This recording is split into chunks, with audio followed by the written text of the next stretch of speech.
I'm Francis Dearnley, and this is Ukraine, the latest. Today, following the latest on the military and political fronts, we talk again about the huge ramifications for Russia of the loss of its naval bases and influence over Syria, and then look once again to the subject of war crimes and the kidnapping of Ukrainian children. Bravery takes you through the most unimaginable hardships to finally reward you with victory. The first duty of my government is security and defence, to make clear our unshakable support of NATO and with our allies towards Ukraine. Kyiv stands strong. Nobody's going to break us. We're strong.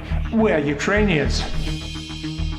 It's Tuesday, the 10th of December, 2 years and 296 days since the full-scale invasion began.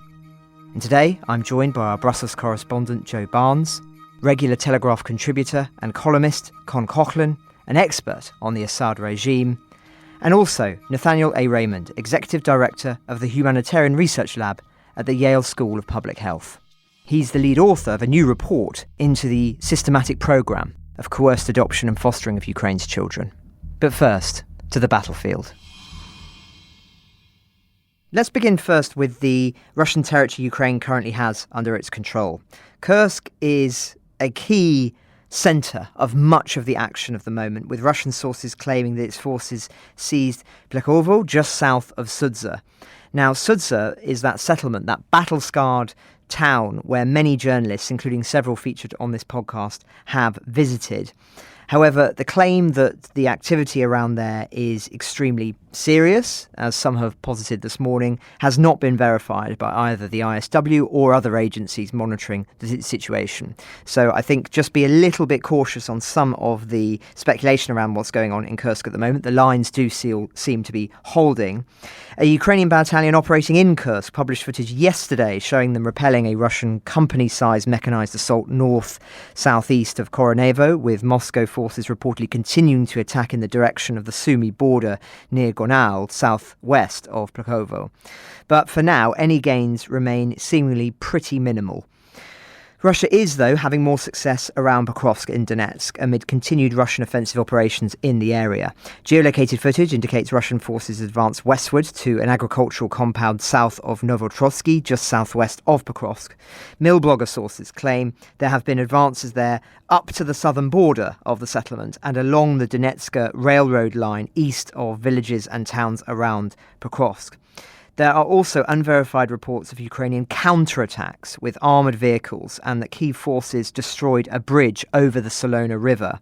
Reading Russian telegram channels this morning, observers seem pretty bullish about Moscow's prospects there as they continue to seize small villages in and around a hub that was once widely considered a valuable strategic asset. But as we've asked before, is it any longer? Bakhmut, of course, was once a key strategic hub, until it wasn't. Now, on other fronts, the lines appear relatively fixed. Russian forces conducted offensive operations north of Kharkiv, near Lipsy yesterday, and northeast near Vovchansk, but there are no registered advances. Likewise, in Luhansk, there were operations along the Kupiansk-Savatove-Kremina line, but no confirmed progress. Now, into the air war, suffice to say Russian forces do continue to conduct regular drone and missile strikes.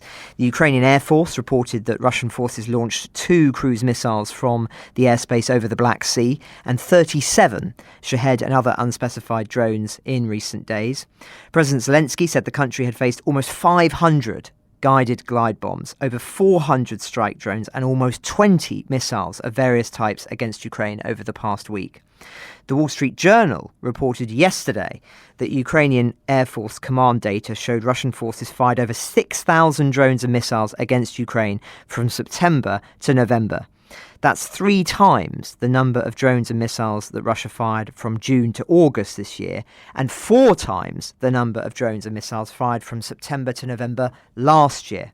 So a staggering increase, clearly intended to try and exhaust Ukraine at this pivotal moment in the war, though thus far it would seem to have not destroyed Ukraine's energy infrastructure, which of course was in many ways considered the primary objective of this latest bombardment. But suffice to say, too, the cost for Moscow is extraordinarily high. US Defense Secretary Lloyd Austin reported over the weekend that Russia has spent over $200 billion on this war and suffered at least 700,000 casualties since February 2022. It's widely hypothesised that this staggering cost has left Moscow's forces stretched in other theatres, not least in Syria, where the Kremlin continues to signal today that it can ensure the security of Russian military bases there in the short term. Kremlin spokesman Peskov said yesterday that the Kremlin is taking all necessary precautions to ensure the security of its personnel and is trying to establish contact with those who can ensure the safety of military personnel in the country. Tellingly, though, satellite imagery taken yesterday shows that all Russian ships and submarines have left the port of Tartus. The current and future security of Russian military bases in Syria remains extremely unclear as Moscow continues to hold talks with the new Syrian authorities. But it is unclear about whether the moving of those vessels is at their request or is a mere measure to stop the worst from happening, i.e. them falling into enemy hands. We just don't know.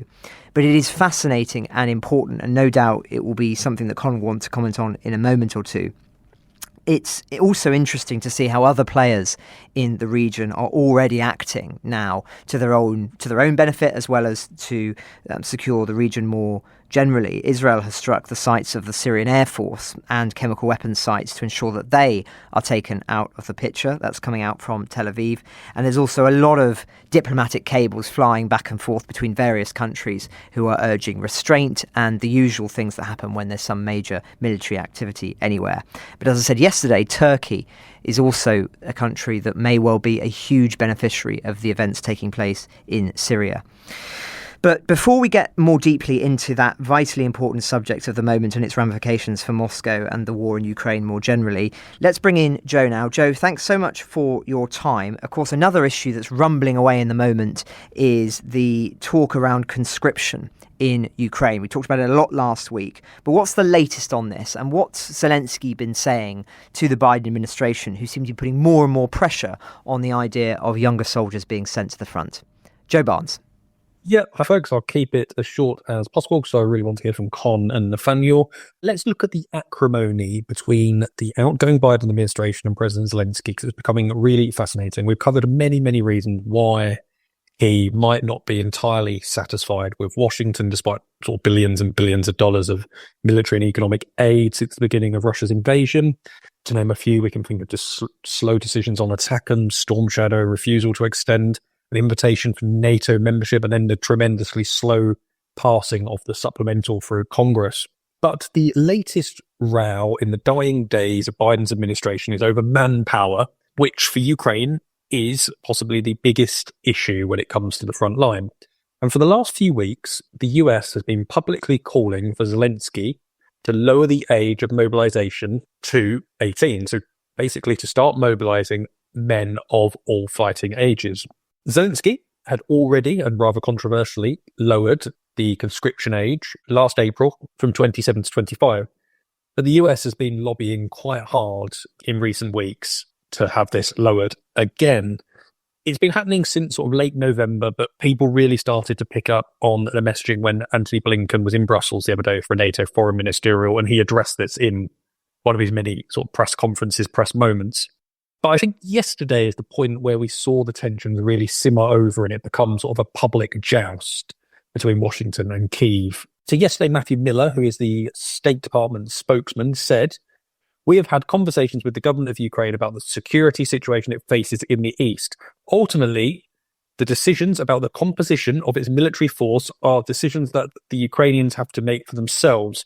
What we have made clear is that if they produce additional forces to join the fight, we and our allies will be ready to equip those forces and train those forces to enter battle." So he's basically building on this American rhetoric that Zelensky, the Ukrainian generals, need more men and they should look at the sort of younger age groups.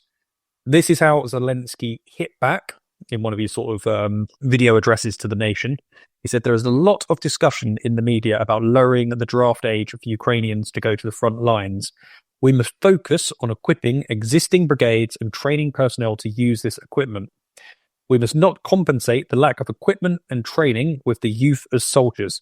The priority should be providing missiles and lowering Russia's military potential, not Ukraine's draft age. The goal should be to preserve as many lives as possible, not preserve weapons in storage. I think those words from President Zelensky are extremely clear. He doesn't seem to be hinting at any lowering of the mobilization age, not even entertaining it, and basically accuses Washington and other Western voices making these arguments of not providing his forces with enough kit.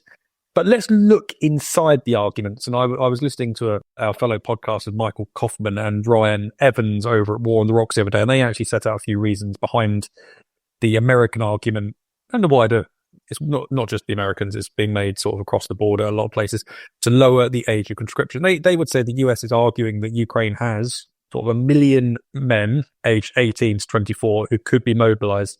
They're not saying mobilize them all, but they are and send them all to the front. But they're saying, however, a relatively small number, potentially between 30, 50,000 mobilized people between these ages, could make a noticeable difference at plugging shortages on the front line. We know that sort of Ukraine is struggling to come up with solutions for the manpower shortages. It relies on sort of a lot of drone warfare that we've reported on previously to sort of plug the lack of infantry on the front line. But ultimately, Ukraine is going to lose if it doesn't come up with a answer to manpower.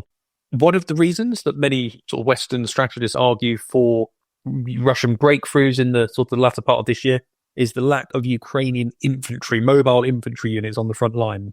People would argue that by using 18 to 24-year-olds, you're getting a lot fitter, someone that's a lot more mobile, able to run. So for obvious reasons, you prefer a fit and healthy 24-year-old over a 50-year-old running around in an infantry unit. That's just one side of the argument. And I know Francis is going to also make some comments on this too afterwards. But then this is what the Ukrainians are saying. They're saying that the pool, aged 25 to 50, of potential recruits, has been far from exhausted yet.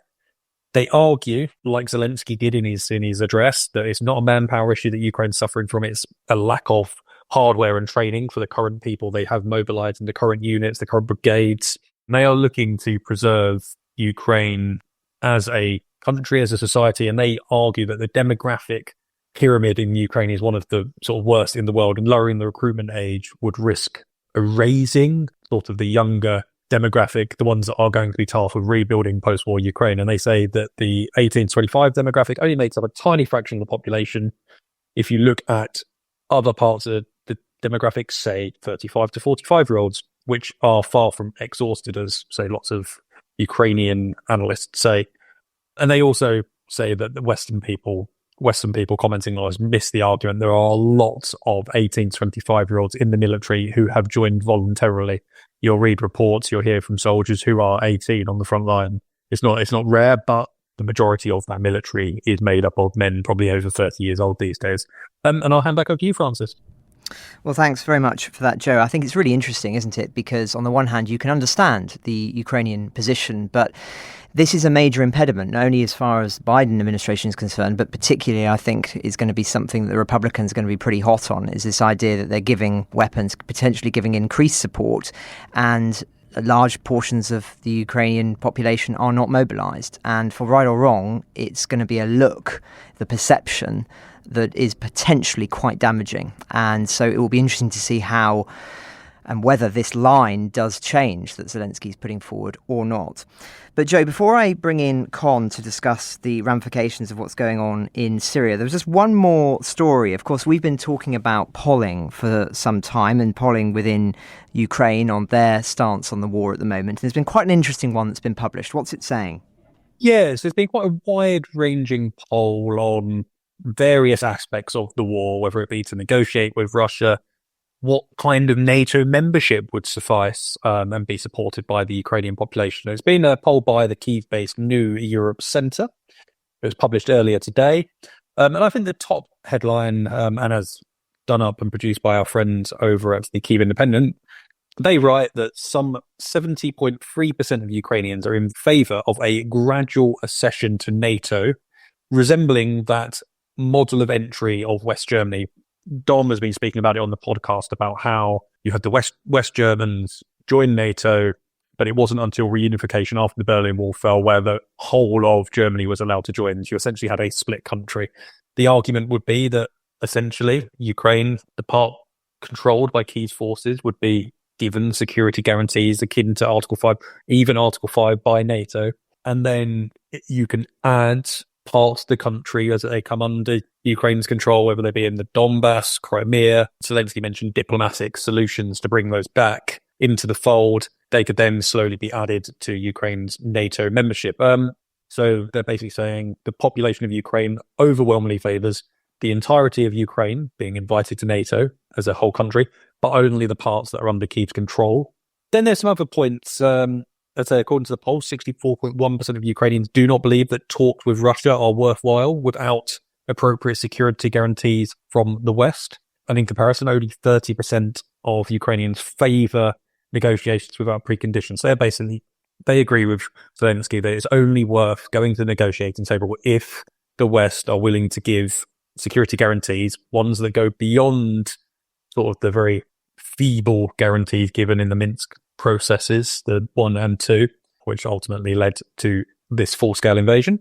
And then some other comments. So some 31% of respondents consider the development of nuclear weapons to be the most effective security guarantee. This was a report by the Times newspaper that said that Zelensky and his government have been given a policy paper by a think tank that suggested they could make a nuclear weapon. It's been overwhelmingly rejected by Kyiv and other people, but some 30% of people, that's just under a third of the country, do believe that that is the best way for Ukraine to protect itself.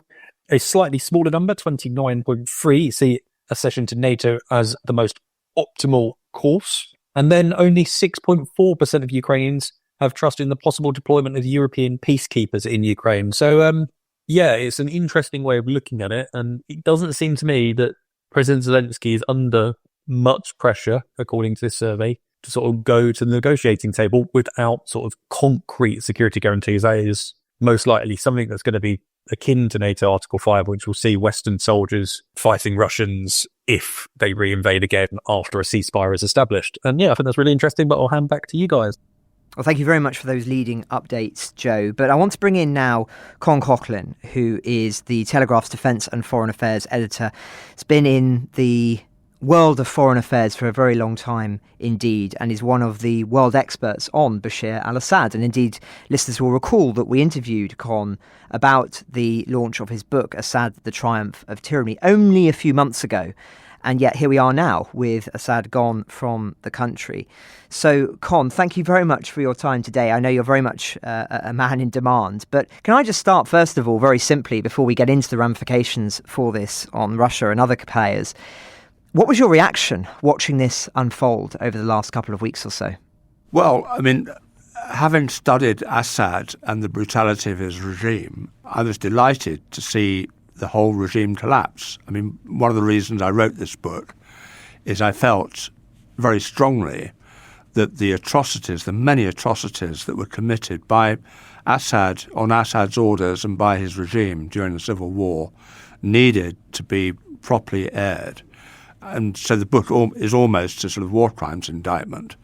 And of course, now that the regime has fallen and people are getting into these prisons, as I was writing about in the book, we're seeing, exactly what I was talking about, the industrialized brutality that kept this regime in power. But at the end of last week, obviously friends were asking me what did I think was going to happen.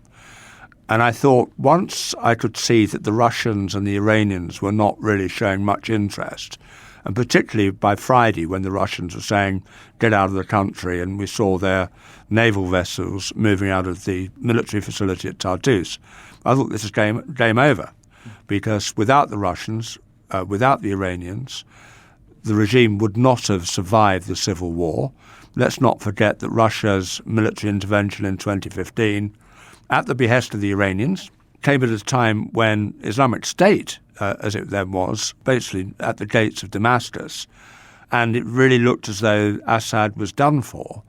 And it was only intervention of Russian air power and Iran's various proxies, a lot of Hezbollah fighters from Lebanon, came in and saved Assad's skin. Well, fast forward to today, those options aren't available. Hezbollah's a defeated force, frankly, in Lebanon.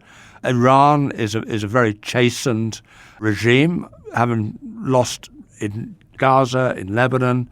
Even the Houthis have been given, a bloody nose. And the Iranians themselves have been on the receiving end of some very precise Israeli airstrikes that have hit some of their nuclear facilities already. So, the whole picture has changed. And I know you want to talk about Russia. Well, over a year ago now, the Russians dramatically scaled down their military presence in Syria because they needed to bolster their forces in Ukraine. So we talk about these bases at Tartus and the air base at Hmeimim, which is where all the damage was done against Aleppo. These are not the well-resourced facilities they were back in 2015. And without the support, Assad was done for. And I'm sure he had well-laid plans to escape. I'm sure the Baathists have been planning to escape the country for the last 50 years, depending on how events turned out. I mean, I must say, I'm absolutely glad to see the back of the Assad clan. I do hope, looking to the future, that there will come a day, as has happened with other dictators around the world, where he finds himself at the dock of the International Criminal Court, together with the other accomplices, as I say, in the industrialized brutality of the Syrian people. These people need to be held to account. If he's still in Russia under the protection of Putin, it might be some time, but hopefully one day justice will prevail. Well, thanks for that overview, Con. I'm going to come back to you on the morality point in a moment, but I just wanted to pick you up on something that you just said there, which is you said that seemingly the Russians had very little interest in propping up Assad when it looked like things were going very badly in the last couple of weeks or so. Was it that they had no interest, or that just they had no capacity, do you think? Because there's already a debate that's forming in the last 48 hours or so of some people who are saying that there's more that they could have done had they wished it, and others saying no, they just simply didn't have the capacity for the reason that you've pointed out there about how thinly they were stretched because of the war in Ukraine. What's your perspective on that question? Well, I think in your discussion about what the Russians are doing in Ukraine and what Joe was saying, I mean, the Russians have had a very demoralizing time. I mean, the casualties they've suffered, these latest figures of 700,000 dead and injured, the decimation of their military infrastructure, this is not a happy time for the Russian military.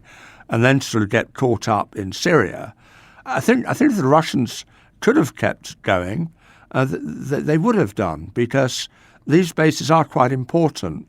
And since Putin basically bullied Assad into handing these bases over, the Russians have sovereign control of these bases. The Syrians aren't allowed onto them. I mean, these are very significant bases for the Russians. They facilitate their operations in North Africa and elsewhere. They allow them to meddle in the Mediterranean, which is supposed to be NATO's domain. These are significant strategic losses.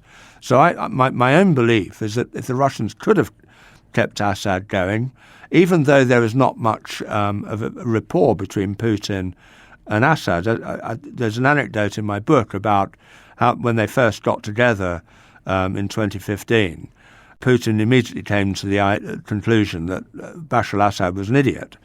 And when the Russians came in with their military intervention, they basically told Assad what they were doing as an afterthought. He was not allowed to be involved in the military planning because they didn't rate him. So I'm not surprised that Putin's not rushing to invite him to dinner at the presidential palace in Moscow. And I think Assad's going to have a very lonely time in exile in Russia. That's really interesting. Well, I was going to ask you actually about the remarks by John Simpson, the World Affairs editor at the BBC, who posted a rather controversial tweet about 48 hours ago where he said, Bashar al-Assad has done many evil things, but he's weak rather than wicked. His family members, Iran, and especially Russia, told him what to do, and he feebly did it. I found him meek and anxious to please, the reverse of the traditional dictator. Now, I would respond to that there's a point where weakness turns into wickedness. After all, Dante had a special place for such people in the Inferno. But, Con, what's your reading of Assad? Was he just a Russian plaything? Well, firstly, I'd encourage my old friend John Simpson to read my book because he might learn something. I mean, it is quite clear from the way that Bashar al-Assad and his close family members, his younger brother Maha, the key leaders of the Ba'athist regime, these are the people who orchestrated the brutal response to the early opposition protests in Syria. It had nothing to do with Tehran. It had nothing to do with Russia. And the Bashar regime was quite perfectly capable of brutalizing their own people. When both the Russians and the Iranians came in, it is true that they sidelined Bashar al-Assad, not least because the Syrian forces were very weak. And of course, the reason that he's now in exile is that they were still weak and wouldn't fight for him. But you cannot ignore the internal dynamics of Syria and the history of this regime that goes back to 2000 when it was established by Hafez al-Assad. It was Bashar's father who put in place the infrastructure of repression which served Bashar very well. And this worked completely independently of anything the Russians and the Iranians did. So, let's not oversimplify things in Syria. Bashar al-Assad and the Ba'athist regime deserve to be fully blamed for the horrors that have been perpetrated in this country over the last few decades. Well, thank you, Con. You're very much the man in demand at the moment, given your expertise on this issue. So thank you for your time today. Just one more question, if I may, which is that what happens next? Do you think that Russia is going to be out of the picture in Syria? What do you think is going to be the most likely outcome of the rebellion in the short term and perhaps medium to long term as other geopolitical powers begin to get involved? Well, firstly, I think it's going to be very hard for Putin and the Russians to salvage their investment in Syria. Let's not forget that these bases that the Russians have in Syria were used to bomb and kill and maim the very people who are now in power in Damascus. So, this is only a few years ago. They will look at the Russians and say, be gone with you. As for the future of Syria, I think all we can talk about is our hopes. Syria's been through a lot over the last 1.5 decades. What everybody in Syria wants, and I've been talking to my Syrian friends, they are desperate for some kind of, sort of government of national unity, not an expressly Islamist government, but they want to see this new salvation government reach out to the secularists, reach out to the various democratic bodies that led the forefront of the protests against Assad at the start of the civil war. Let us not forget, it was the democratic forces that led the charge against Bashar al-Assad, and we in the West backed them. So, one would hope that regional powers, big powers like the Saudis and the Gulf states, Jordan, etc., will be encouraging, I will not say put pressure, but encouraging the new salvation government to reach out to all the different factions. That said, there are still some fundamental issues in Syria that look insuperable to me, not least the Kurds, which have their own fiefdom now in the northeast under the auspices of American protection. And that is an issue that annoys Erdogan and Turkey, who's backing the Islamists. So, if one was being pessimistic, there's a lot of kindling there to set the whole country ablaze again. Well, thanks very much, Con, for your time today. And no doubt we'll have you back on again very soon to talk about the latest in Syria and using your expertise of somebody who's followed that region for decades now. And so we're grateful for your time today. Thank you. But I'm delighted now to bring in our next guest, Nathaniel A. Raymond, who is, as I said earlier on, Executive Director of the Humanitarian Research Lab at the Yale School of Public Health and the lead author of a new report into Russia's systematic programme of coerced adoption and fostering of Ukraine's children. This is a subject which we always want to cover when there's new material we can report on Ukraine the latest. So thank you very much for your time, Nathaniel. First of all, perhaps you could just summarise briefly the overview of the latest landmark report that you've produced and what it tells us about the latest war crimes Russia has been committing against Ukrainian children. The report is the result of a 20-month investigation by me and my colleagues that really hinged on three interconnected Russian adoption databases. And the best way to think of these databases is sort of eBay or Amazon for orphans. And we began to realize that there was a concordance between photos we had seen online of children taken from the Donbass region early in the war and photos we were seeing on these three databases. And the breakthrough really came from a researcher on our team seeing a teal and yellow wall that was present at a midpoint, or basically a safe house location that the children were being moved through. That same color wall was present in one of the photos in the database. And that's when we realized, and here's the main finding, that Russia was placing Ukrainian children for adoption in databases, presenting them as if they were Russian orphans. And we identified 314 children, about 166 had been placed in fostering, and then the rest were placed on these databases. And what's crucial is that they basically held the children for about 6 months in these midpoint or temporary accommodation facilities run by the Ministry of Education until the illegal annexation of Donetsk and Luhansk in the fall of 2022. And then the same month that Maria Lvova-Belova was basically put under U.S. sanctions and was saying that no children were being adopted, it was about that same month that they started loading the kids into the database. And what's incredible here in the investigation, you can read it in detail in the report, is how specifically involved Putin was on a personal level at critical junctures of the program. His planes, which we tracked through satellite imagery, were specifically involved in moving the kids into Russia and around Russia. His office, through a grants fund, funded one of the databases. They used a presidential office building to house the kids. And so at a core level, this was a Putin-run operation, and we know that there are more kids in this program in the databases than we've identified, and from areas including Zaporizhzhia, Kharkiv, and Kherson. Thank you, Nathaniel. And can I ask, what are the pathways, as it were, that children are undergoing from the moment that they are, as it were, under Russian control to this re-education process and adoption? Can you talk us through the step-by-step of what these children are forced to endure? Two pathways, and I'll start with what was common between the two pathways. They were identified in some cases by the investigative committee, which presents itself as sort of Russia's answer to the FBI.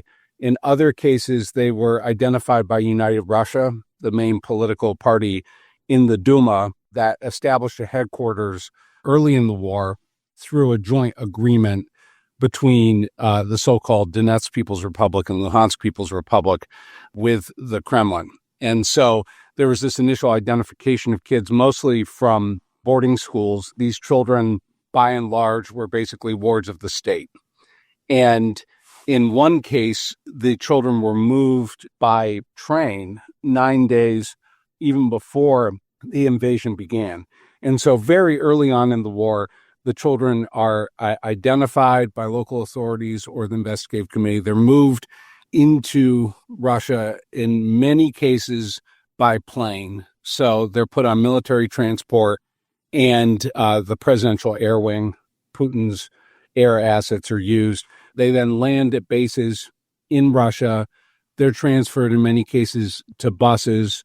We see buses in satellite imagery at times in which these planes are on the tarmac.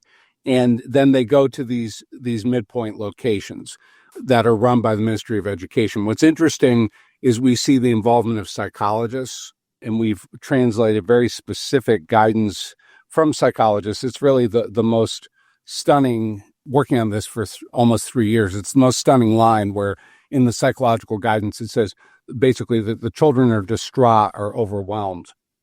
because they are being forcibly taken to a new home. And it's the clearest statement of guilt by the Russians. And you have this moment that happens in the fall where basically Moscow served as sort of the test case for this system, where they started placing children in temporary guardianship with families.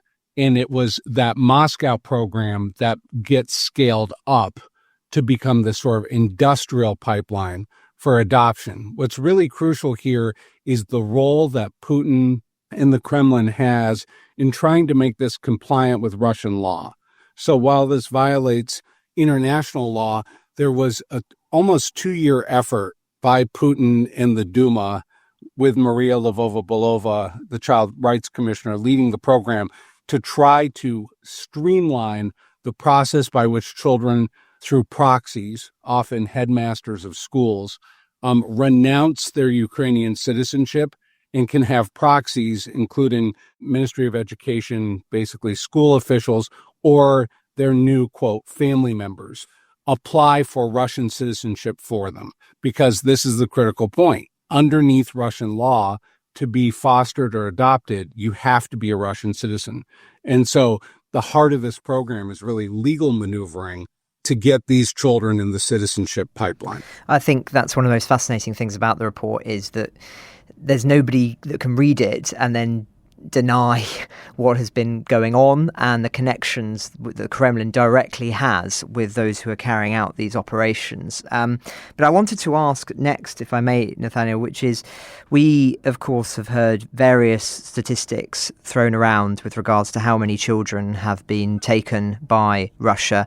The figure that's most often cited is around 19,000, although the ombudsman in Ukraine admits that that's much, much lower and hasn't been updated for a long, long time than the figure that's most likely to be the reality. You're honest in the report when you say that there are likely to be many, many more children than you've been able to identify.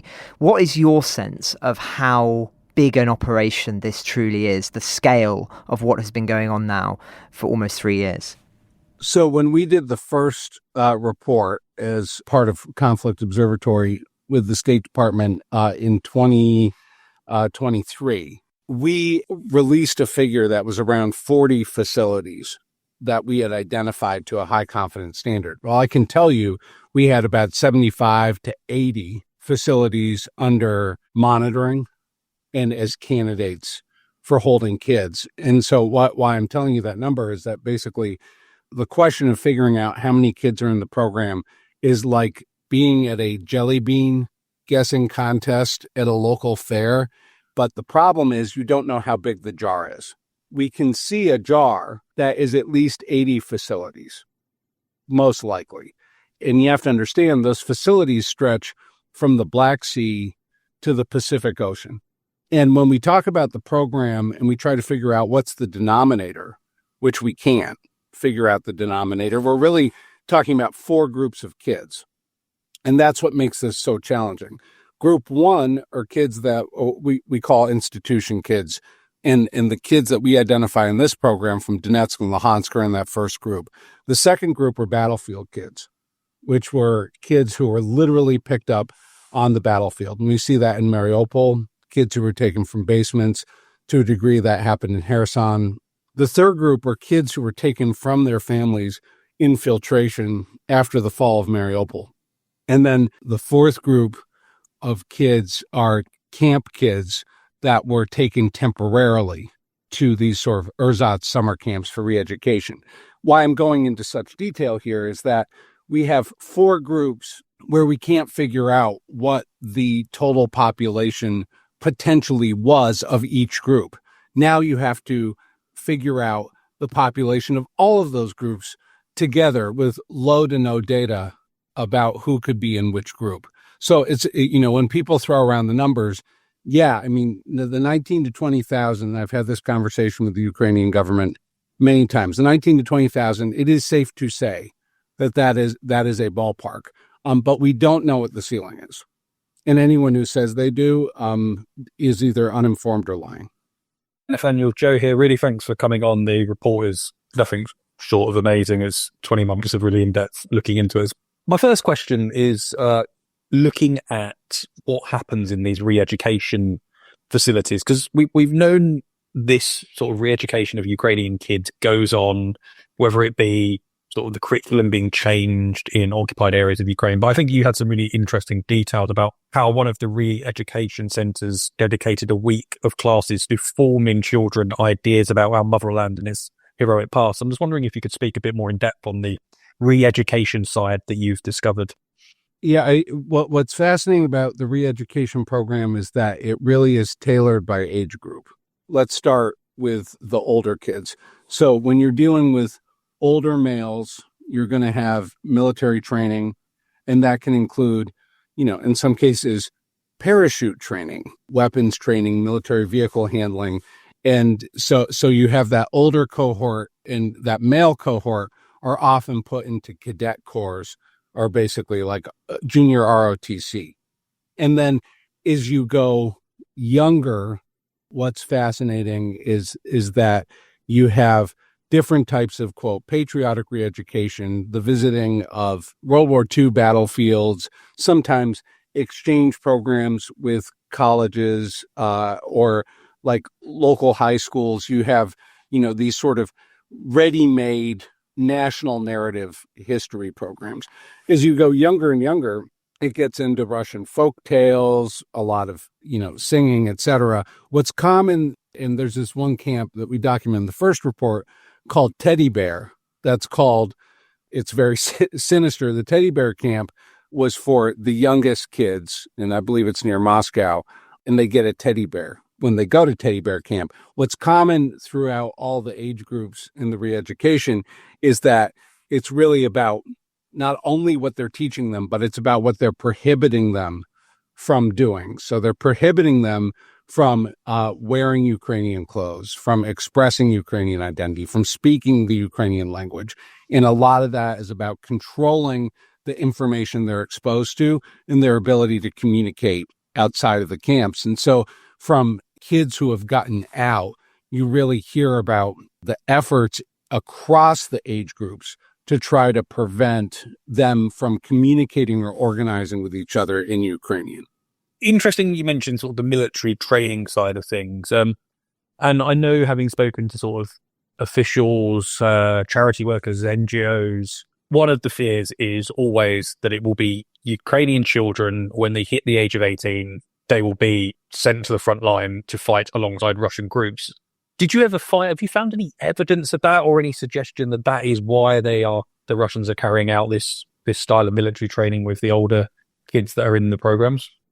That's a really good question. I think I'm sort of going to throw you a curveball here with my answer, that the roots of this really, you have to go further back in time to understand what the Russians are doing. That a lot of these facilities and a lot of the curriculum comes from the Pioneer program under Stalin. In many cases, the camps in Crimea are one-to-one, like Artek was a Stalin-era Soviet indoctrination facility. And so in many ways, a lot of the military training, you can't see it as like tactically very good. A lot of it is playing a role as part of this pioneer Soviet youth program, but under Putin. And so we've seen no evidence that they've gone to the front line.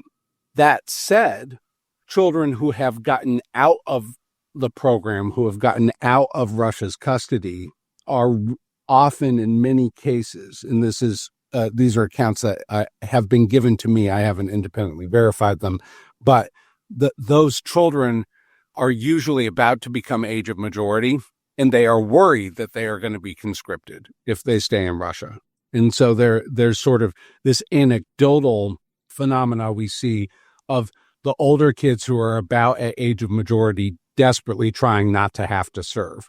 But in many cases, the military training you're seeing in the re-education has sort of its antecedents in that earlier Soviet pioneer program as part of the re-education process.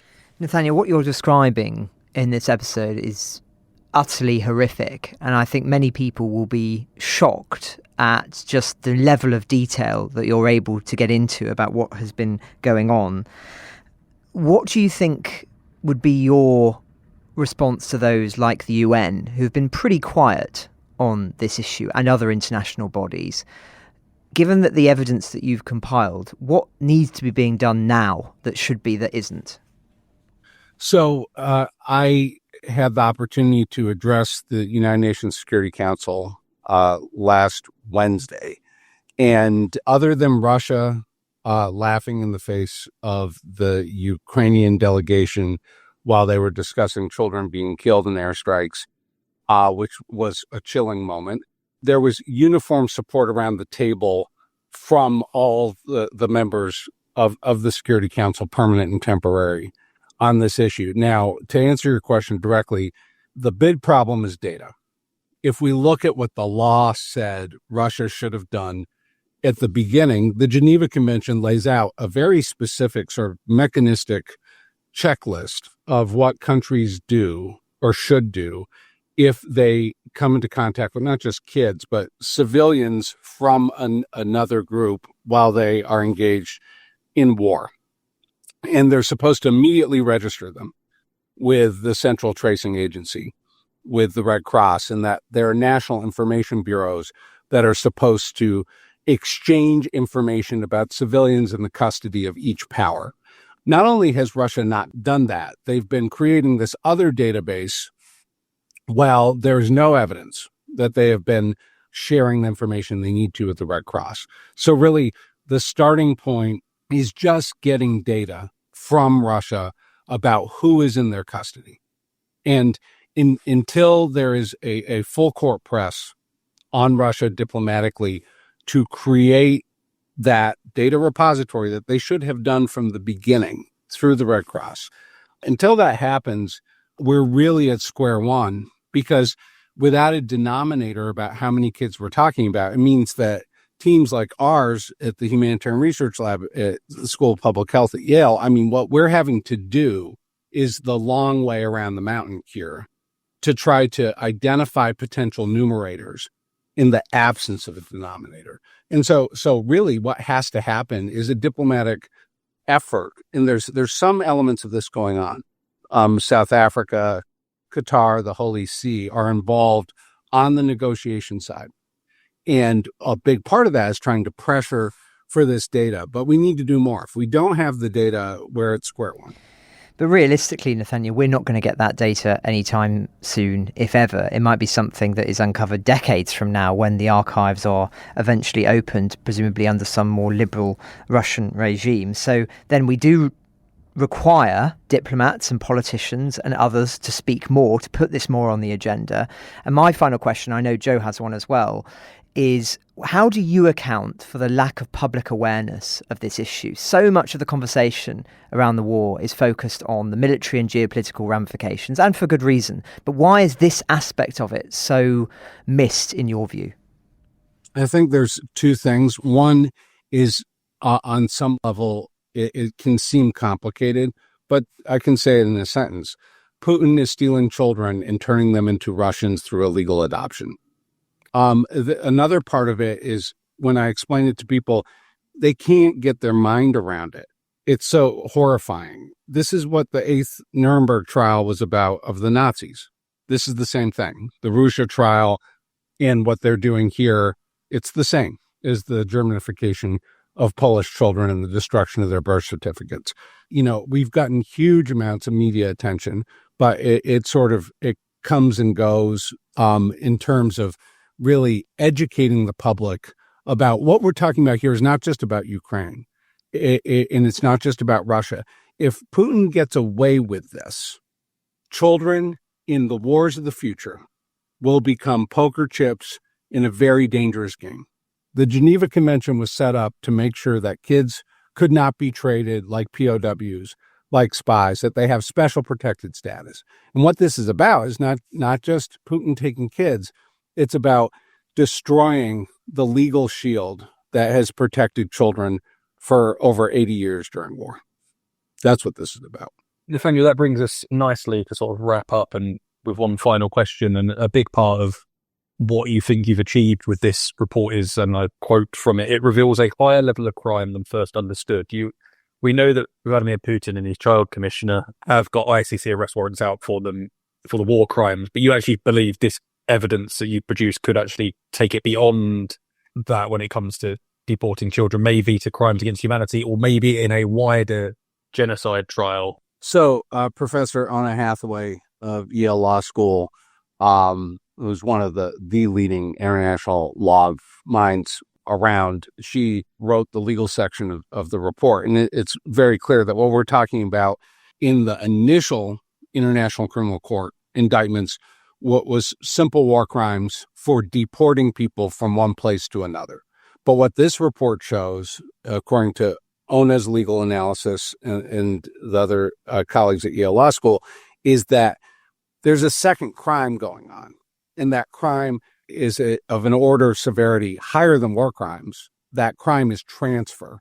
And so it's one thing to move people from one group to another. It's another to attempt to forcibly change their national or ethnic identity. And what's happening here is that change in national and ethnic identity, and that's transfer. Now, when we talk about the Transfer Act, that's a crime against humanity. But that specific crime against humanity is also in the Rome Statute, in the Genocide Convention, as a component act of genocide. Now, by itself, it does not constitute genocide as a standalone, but it can be a component act of a crime that can constitute genocide. What we say here clearly is that the evidence of that higher order crime, transfer, is clear. So we're not just talking about deportation anymore. We're talking about moving kids from one national ethnic group to another. And so I believe that, the International Criminal Court, we've given them the underlying data. We have met with them. We have provided them the report. They have everything they need. And now we wait to see whether they issue a superseding indictment and elevate that initial war crimes charge and add on crimes against humanity. I'm watching The Hague right now. Well, thank you, Nathaniel, very much for your time today. I know you have to dash off now, but Joe Barnes, just so we have our usual final thoughts section, is there anything else that you'd like to leave our listeners with? Any other stories that caught your eye that just want to draw attention to before we close? Yeah, just to finish off, there's one I wanted, because I didn't want to delay our sort of getting to Con and Nathaniel. Yesterday, the Brits decided to announce some new sanctions targeting illicit gold trade, which they claim has been used to help finance Russia's invasion of Ukraine. A press release from the government said Russia uses the illicit gold trade to launder money and evade sanctions, in doing so bolstering Putin's war efforts. So basically, they're focusing in their latest round of asset freezes on 5 individuals involved in the illicit gold trade. One was named as an Anto Joseph, who is the CEO and manager of Paloma Precious, which has purchased more than $300 million of Russian gold. So apparently, gold brought about $15.5 billion into the Russian economy in 2021, making it one of the country's most valuable commodities after energy exports. Russia has also, and we know that through the Wagner Group, has been heavily involved in African gold and has laundered billions of dollars through that, according to international analysts. So yeah, it's an interesting look at it. Probably it came late. This is something that we've known about for a while, Russia's interest in the international gold markets. But it's a welcome step, and anything that's going to sort of affect Russia's economy, affect Putin's ability to raise revenue for his war machine, that's a good news. And I'll pass back to you, Francis. Well, thanks, Joe. And of course, another interesting element of what's going on in Syria that's underappreciated is the fact that Syria, for many, many decades, has been under international sanctions, and particularly intensely since the civil war began. And there are some who are saying that this is evidence of what happens after more than a decade of major international sanctions. We're 3 years in to what has been a major blockade on Russia. Will we start to see, after an extended period, of similar ramifications there? Some are asking the question as a consequence of what's happened in Syria, and that in and of itself just shows how significant the events that took place over the weekend may well be in the months and years ahead. Ukraine the Latest is an original podcast from The Telegraph, created by David Knowles.